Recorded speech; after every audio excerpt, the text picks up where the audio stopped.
Hey YouTube, welcome back to episode 6 of our 1.18 Minecraft Survival Let's Play. First, I'd like to thank everyone who tuned into my last video. I'd be lying if I didn't say that waking up to 1.5k views didn't put a smile on my face. That being said, if you guys do enjoy the Lord of the Rings themed builds, or if you enjoy other fantasy Minecraft builds, please do subscribe and enable notifications so that you don't miss the next build. Thanks again, and let's get into today's video.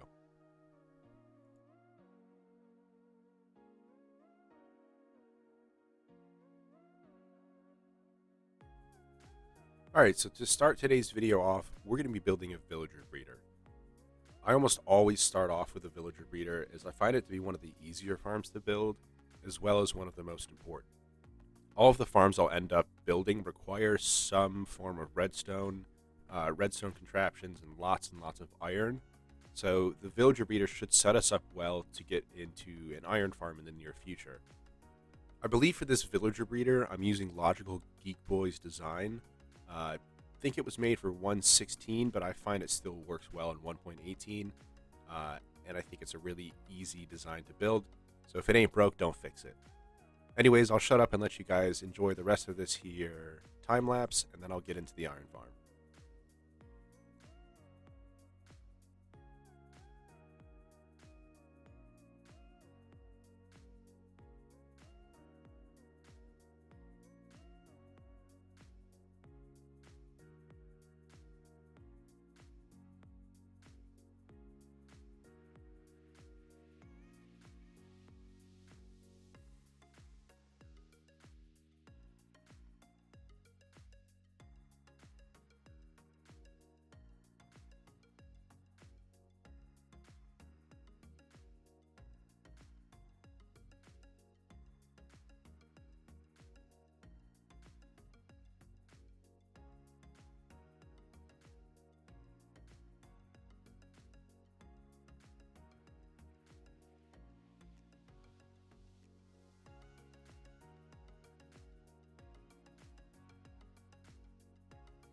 Alright, moving on into the iron farm.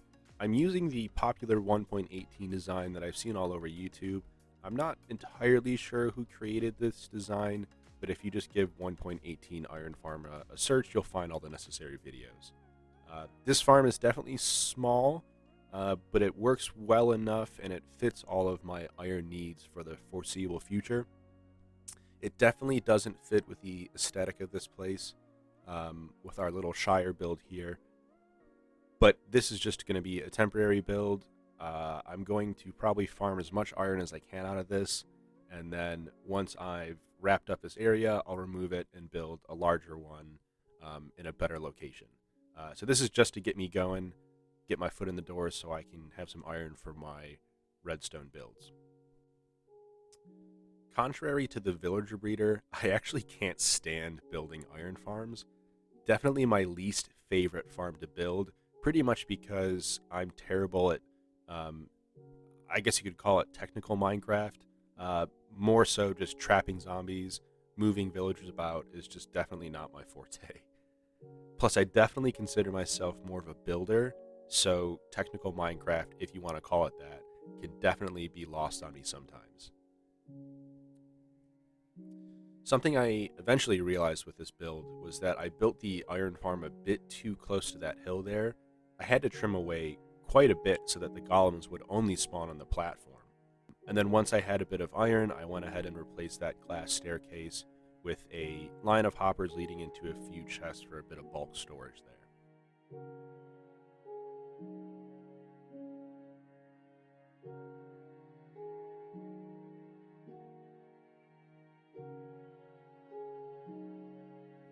Alright, so after building the iron farm, I had to move into something a bit more creative, so I built another Hobbit hole facade that'll end up being a villager-driven potato and carrot farm. Now, diagonal builds are not something I usually do, but after doing that farm building, like I said, I just had the itch to get creative. Also, this area was kind of lacking. I didn't want to build more cliffs or something like that here. I considered building a pond, which I might still do somewhere, but I recognized I could squeeze in another Hobbit hole design, so I went ahead and did that. Following the rest of the Hobbit holes, I tried to make it a nice and round design and incorporate those circles as best as I could. Although I'll definitely admit it took me a few tries to get it to a place where I liked, because surprisingly enough, circles are hard to build when you're building diagonally. But I got it to work. Now the time lapse does get cut a bit short, but I ended up swapping the oak wood in the middle for brick, and then adding some copper accents above the door, as well as adding glass windows connecting the pathway to our main road, and then a bit of fencing around to enclose the area. I also added a little bit extra to the left side of the build to give it a bit more variation, kind of like I've done with the previous Hobbit holes.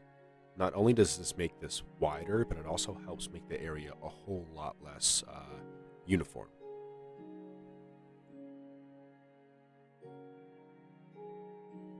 Like I said, I don't usually do diagonal builds, so this might not be the best or most detailed build I'll do, but I do like the way it turned out.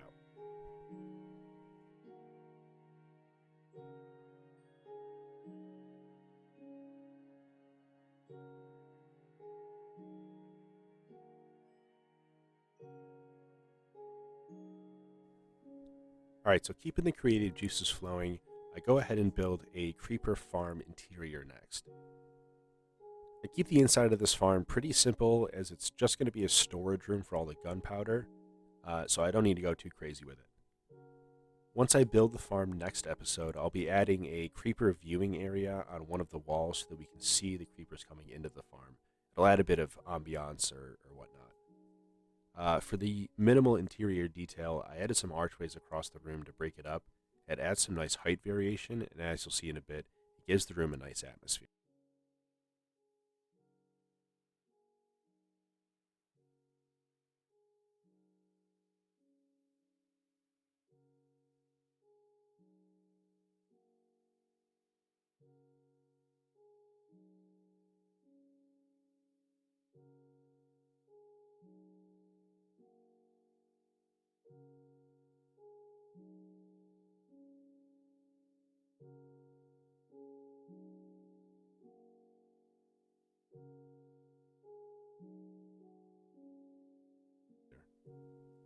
I did, however, get inspired to do an interesting floor. I saw a post on Instagram, and they had a couple of different gradients as floor patterns. I definitely liked this one the most, and I I actually end up using it in most of my builds throughout this little Hobbit village. In the end, I do end up changing the center, as I think connecting the gradient, making it flow throughout, works a bit better than just what the design had there.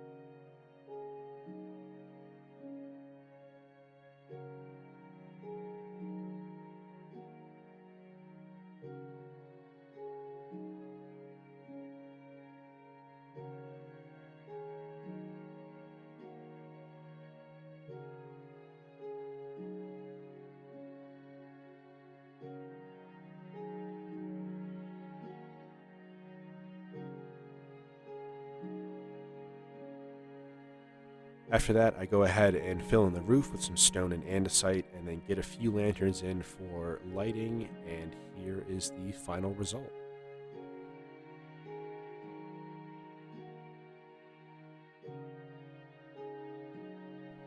At this point, our Hobbit-themed area is starting to come together, but it's missing a bit of detail. So, for starters, I add some fences and bushes around the path. I try to keep a 1 block spacing between the bushes and the pathway, just to make the pathway feel a bit wider and keep the field of view relatively clear. Next, I build a couple of trees to add some life to the initial area.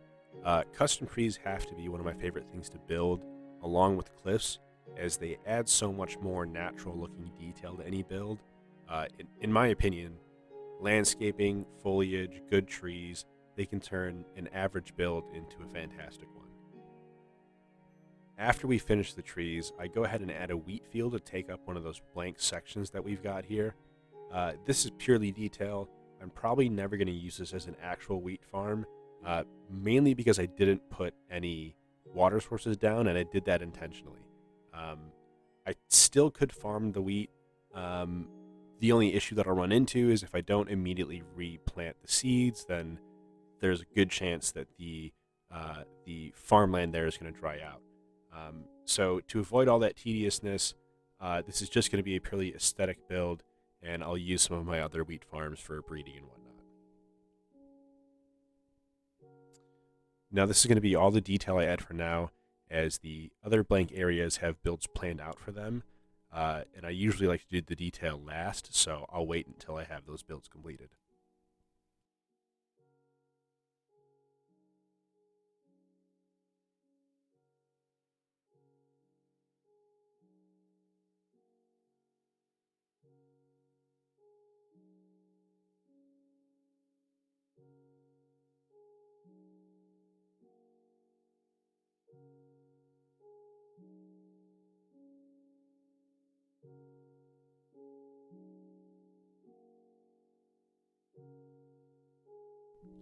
Finally, for today's video, I'm going to be building the bamboo and sugarcane farm. To start, I go ahead and clear out the area for the interior and go ahead and get going with our sorting system. Now, looking back at this, both sides aren't really necessary, as there's only 2 unique items that are going to be going through the system anyways, so really just the first one is necessary, and then all the overflow items or the second unique item would go to the second chest. Regardless, I think it's a bit more complete if we have sorting systems on both sides, so I'm going to go ahead and build it and go ahead and leave it. Now, as you can tell for this build, I decided to work backwards, as I had already had the design in mind for the storage area part. So I started by placing the chests and then worked backwards from there. After I had the storage system all good and complete, I proceeded to dig out the area in which the farm will actually sit. This by no means is an efficient farm. In fact, it's actually quite inefficient, as a good bit of the drops will land on the dirt. But as per usual, in this world, I care more about the aesthetic rather than the efficiency. But if I wanted to increase the efficiency, all I'd have to do is add a hopper minecart collection system beneath the dirt blocks, and that would pick up all of the drops that land on the dirt blocks. But again, not bothered too much. If I want to increase the efficiency, I'll probably just end up adding more layers, but that won't really be more efficient. It'll just be higher producing, but whatever.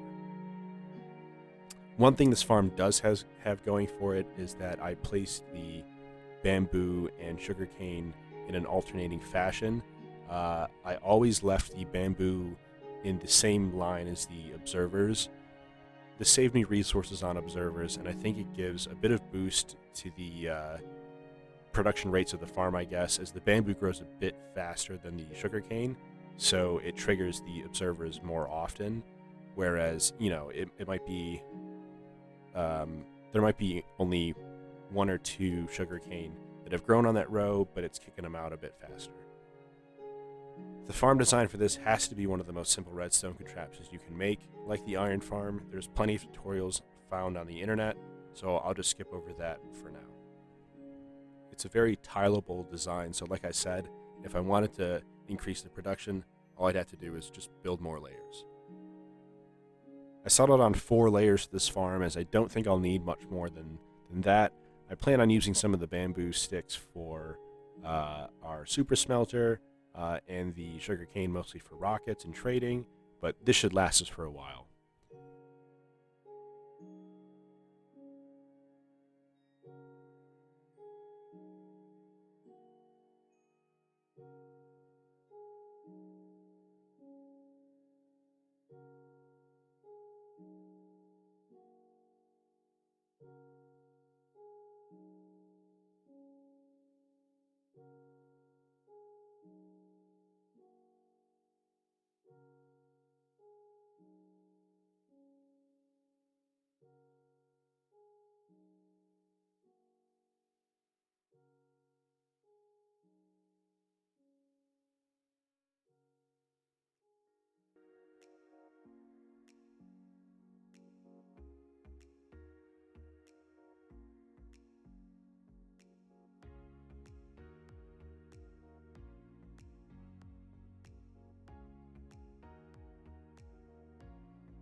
And after neatening up the interior, here's a final walkthrough.